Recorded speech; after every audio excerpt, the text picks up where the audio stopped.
Ok les lions, on est parti pour votre tirage sentimental du mois. Donc il y a la carte, vous méritez l'amour, vous êtes digne d'être aimé. On est parti. La situation actuelle. Vous êtes sur un nouveau commencement, un renouveau, quelque chose qui débute. Peut-être une transformation profonde aussi. Vous faites confiance en fait. Vous faites confiance en ce qui vous attend dans l'avenir. Quoi qu'il arrivera, vous mettez en action et vous laissez de côté le reste, les risques, etc. Les influx immédiats, le 5 de coupe. Vous décidez peut-être de vous mettre dans cette situation-là et de passer à autre chose et de recommencer parce que vous êtes triste, vous souffrez d'un manque ou d'une absence ou de la fin de quelque chose, d'un point de vue amoureux, pardon. Et c'est pour ça que vous vous dites qu'il vaut mieux repartir de zéro.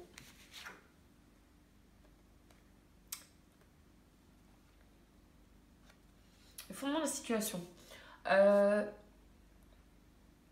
Vous pensiez peut-être avoir réussi à... Enfin, vous aviez peut-être pensé atteindre enfin votre rêve. Vous étiez à 9, donc presque à 10 de coupe. Et vraiment, vous étiez en train de fêter ça et vous étiez heureux pour ça. Et peut-être qu'en fait, vous réalisez que soit c'est pas réellement ce que vous voulez, je pense pas que ce soit ça, mais qu'en fait, non, tout n'est pas si beau que ça et que... Non, qu'il faut prendre un nouveau départ. Ou bien vous décidez que parce que quelque chose se passe mal et que vous voulez réaliser ce rêve-là, vous devez prendre un nouveau départ. Le 4 d'épée dans le passé, qui a un lien avec la situation, vous avez peut-être fait un break avec une personne, ou en tout cas vous êtes mis en position de pause, de réflexion, de calme. Vous aviez besoin de sérénité et de réfléchir. Il y a vraiment quelque chose, peut-être que vous faites le point sur en fait je rêve de quoi réellement, c'est quoi ce que j'ai envie de faire, qu'est-ce que je rêve comme situation, comme qu'est-ce que je souhaiterais avoir en amour, et vous avez fait cette pause pour y réfléchir et en fait vous vous rendez compte que vous n'êtes pas peut-être si heureux que ça et qu'il faut repartir de zéro. Le présent, le soleil, oh c'est bien. En fait, si vous voulez, dans la situation passée, j'ai l'impression que vous n'étiez pas vraiment triste. C'est plus un constat, un état de fait que, bah en fait, non, ça ne marchera pas. Donc pourquoi continuer si ça ne fonctionnera pas de tous les cas? Autant que je recommence à zéro et que je reparte sur quelque chose de bien et que je retrouve le bonheur ailleurs. C'est peut-être ça que vous êtes en train de vous dire. Le futur proche, la roue de fortune. La roue tourne, punaise, vous avez des belles cartes. 0, le 10 qui est le 1, qui est à la fois aussi un renouveau. Vraiment, vous avez de très belles cartes. Le 19, qui est du coup le 10, c'est vraiment de très belles cartes. La roue de la fortune, c'est quelque chose qu'on ne peut pas éviter. Dans le futur proche, vous n'éviterez pas de toute façon ce changement de situation. C'est plus ou moins déjà écrit et déjà décidé. Et en général, c'est quelque chose de positif. Alors, on dit que si vous êtes dans une mauvaise situation, elle va tourner vers le positif. Si vous êtes dans une bonne situation, elle va tourner vers le négatif. C'est comme ça qu'on dit.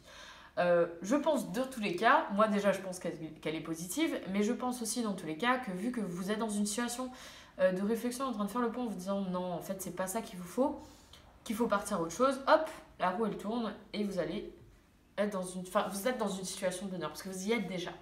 Mais le futur proche, c'est que quelque chose va changer. Quelque chose d'important qui change. Oh! Vous reprenez votre indépendance. Vous embrassez cette transformation qui vous arrive. Votre atout, c'est que vous pouvez être accompli seul et vous n'avez pas forcément besoin vous savez, de vous sentir accompagné, entre guillemets. Vous vous dites qu'après tout, vous n'êtes pas si mal tout seul non plus. Et que peut-être que oui, peut-être que cet amour que vous aviez là, c'est pas celui qu'il vous faut et que, en fait, il vous apporte pas beaucoup plus que ce que vous êtes déjà par vous-même. L'influence des personnes de votre entourage.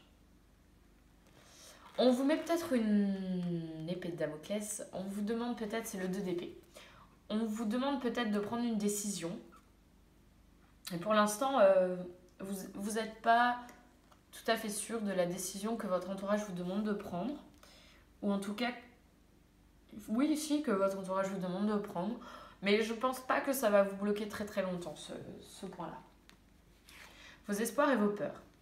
Vous aspirez, oui, ça peut être pas mal aussi, mais vous espérez quelque chose de plus solide, d'avoir une offre, un message un peu plus concret, de construire quelque chose qui vous correspondrait plus.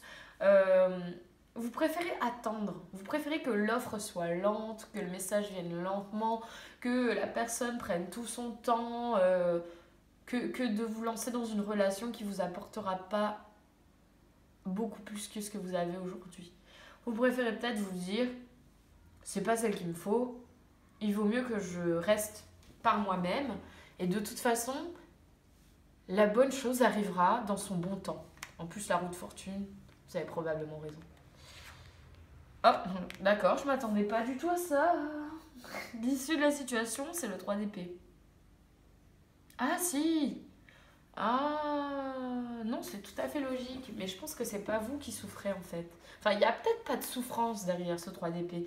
Il y a peut-être juste la notion de rupture. Mhm. En fait, si on fait un ordre chronologique, c'est il faut que je fasse le point. Est-ce que c'est réellement ce que je veux? Ensuite, vous êtes en mode, en fait, c'est pas ce que je veux. Et je veux recommencer, et je veux être heureux, et je veux que ça change. Et vous provoquez cette roue de fortune, et il y a une séparation.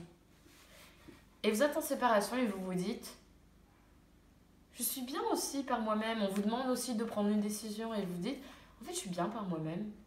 Et bah, je vais rester avec moi-même, et je vais attendre qu'il y ait une offre solide qui me plaise réellement et qui vienne. Et vous méritez l'amour. Vous vous dites qu'après tout, pourquoi vous devriez vous contenter de ce qu'on vous offre aujourd'hui et qui ne vous correspond pas, alors que vous pourriez très bien avoir de très belles offres. C'est magnifique comme message. J'aimerais bien être dans votre état d'esprit et de me dire la même chose que vous actuellement et d'être capable de faire autant le point et d'être aussi mature sur moi-même. Voilà.